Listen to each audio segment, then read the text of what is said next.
Hey guys, Aaron Cybertron Zhang here, and today I have another commentated VGC 14 battle for you all.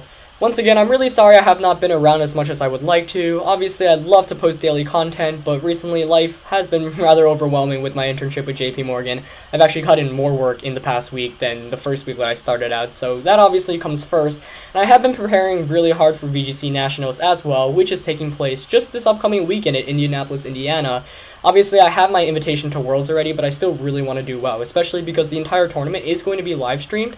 If you don't follow Pokemon's Twitch channel already, definitely check them out at twitch.tv/Pokemon. They'll be streaming all the high-quality matches, I believe, starting Saturday afternoon, and all the finals, of course, on Sunday. I would really love to make it back on stream after losing on it last year, and it would really mean a lot to me. But, I've been practicing hard. I have my Worlds invite already, so obviously the tournament's not that much, of a pressure tournament for me, but I'd still love to perform well, and winning a third title would be absolutely crazy, but we'll see how that goes. Also, the June international results were recently just released, and I did pretty well. I finished 3rd in America, 3rd in the US, 4th in North America, and 16th overall in the world, out of about 11,000 players. So, I was pretty happy about that because I was testing a couple of things for US Nationals. Definitely let me know how you guys did in the comments below because I am curious. It was a great VGC tournament, great way to get some practice in, and after Nationals, I'll probably be posting a ton of battle videos I had in that tournament since I had a lot of good games. But anyway, I've been talking a lot. Let's finally get into this game. Today I'm playing against yoshiller. He's actually a YouTuber with over 40,000 subscribers. He does a lot of Nintendo stuff, but not as much Pokemon stuff, and definitely not VGC stuff. But a mutual friend of ours, Sefazong, contacted me, and he said, hey, my friend's interested in battling you, and, he's a pretty well-known YouTuber, so I decided, why not? And for anyone asking, I will be taking battle requests in the near future if you guys do want to battle me, probably right after US Nationals. I'll do a stream or something like that, so follow me at twitch.tv/KitKatAZ in the description below if you don't already. But anyway, he contacted me, and I said, of course, I'll do the battle, we'll see how this plays out. I wanted to test a bunch of new things. As you see, I am using Aerodactyl Charizard, which is actually Charizard X, Scizor, and Rotom Wash. Now, when I got into Team Preview against yoshiller, I really had no idea what to expect because he had the 4 Pokemon you see there, along with Shedinja and Zoroark.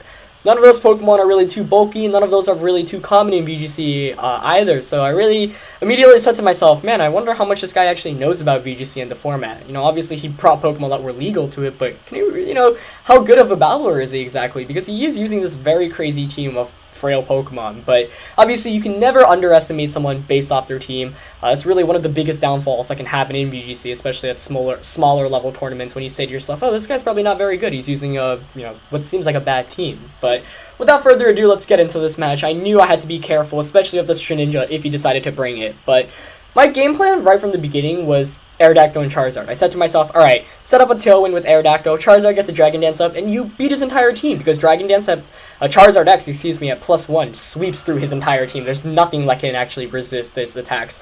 Dragon Claw beats everything, Flare Blitz beats the only 2 Pokemon that, Dragon Claw can't KO, which are the Sylveon and the Shedinja. And I knew that he probably would actually might use a Thunderbolt on my Charizard from the get-go. So I said to myself, okay, on the first turn I'm going to go for a Tailwind and Dragon Dance. That ensures that I outspeed his entire team right from the beginning. And I see the Sylveon Protect, so I say to myself, alright, this is an excellent start already. I do get my Tailwind up. But then his JOLTEON goes for the Thunder Wave, and suddenly my strategy is completely ruined. I did not expect that at all, and Thunder Wave's actually a really big problem for me because I expected the JOLTEON to carry a Focus Sash, so with that Thunder Wave, it means that my Charizard won't be able to KO him with the Dragon Claw if he is carrying that Focus Sash.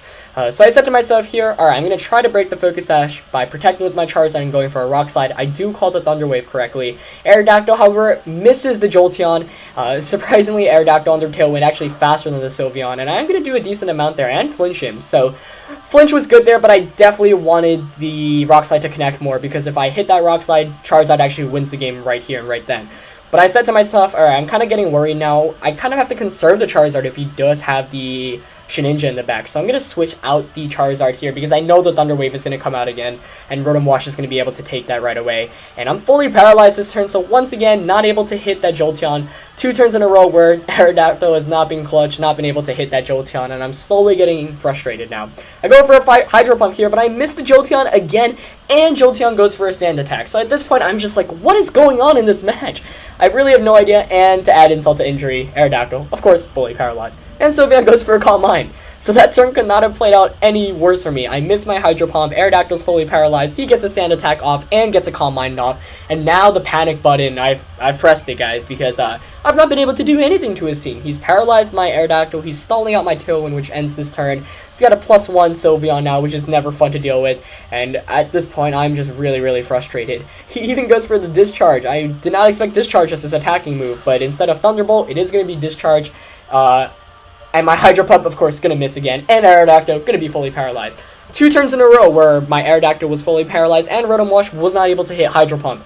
So suddenly this game is actually looking really bad for me. I can't really, I can see a way to win, but I haven't even seen the back 2 Pokemon, and his leads are absolutely killing me. Aerodactyl fully paralyzed, 3rd turn in a row, and at this point I'm just like, wow, I'm actually going to lose this game without actually even doing any damage. Now, I haven't actually given up hope yet, but it's been really frustrating. Of course, one of the marks of a good VGC player is not going on tilt, so I know I still have a chance of winning because I do have 2 strong Pokemon in Scizor and Charizard X in the back. But I need to KO this Jolteon. I really need to. I need to get rid of it because Scizor, perfectly fine. Dealing with the Sylveon, but I really want that Jolteon gone because he can Thunder Wave my Pokemon, obviously, mainly the Charizard X. He goes for another Discharge here. I was anticipating that and the Protect from Sylveon, so this plays out pretty well to my advantage here. If I were him, I actually would have just went for the Moonblast because he is at +1, but of course you never want to paralyze yourself.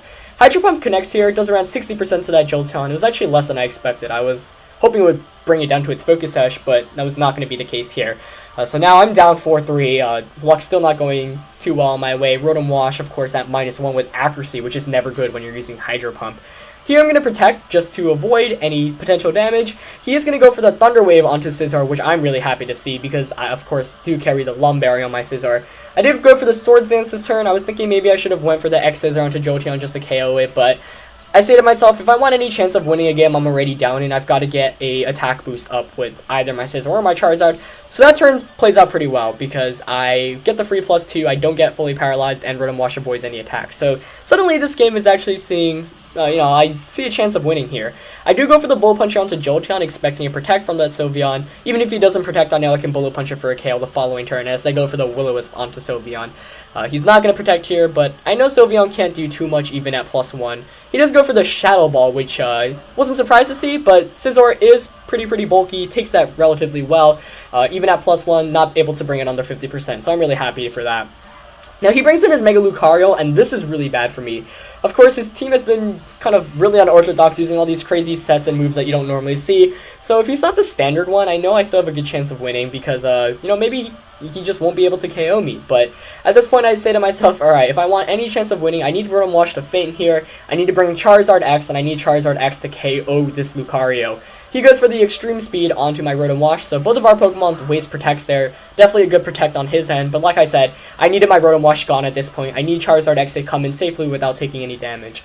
Now, my only chance of winning here is, I know I can safely Bullet Punch the Sylveon this turn, which is good, and he's probably going to want to close combat my Scizor, which is going to take it out, but I'll be able to Flare Blitz him for a KO.